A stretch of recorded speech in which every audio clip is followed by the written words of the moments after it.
சங்கீதம் 63. தேவனே, நீர் என்னுடைய தேவன். அதிகாலமே உம்மை தேடுகிறேன். வறண்டதும் விடாய்த்ததும் தண்ணீரற்றதுமான நிலத்திலே என் ஆத்துமா உம்மேல் தாகமாயிருக்கிறது. என் மாம்சமானது உம்மை வாஞ்சிக்கிறது.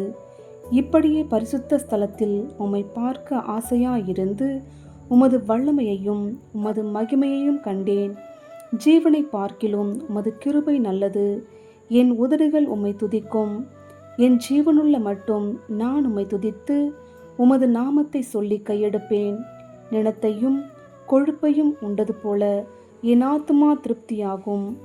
என் வாய் ஆனந்த களிப்புள்ள உதடுகளால் உம்மை போற்றும். என் படுக்கையின் மேல் நான் உம்மை நினைக்கும்போது ராஜாமங்களில் உம்மை தியானிக்கிறேன்.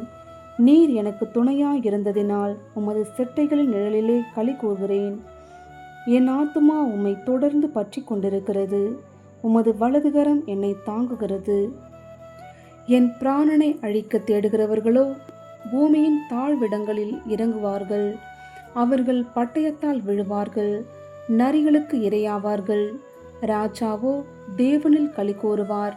அவர் பேரில் சத்தியம் பண்ணுகிறவர்கள் யாவரும் மேன்மை பாராட்டுவார்கள். பொய் பேசுகிறவர்களின் வாய் அடைக்கப்படும்.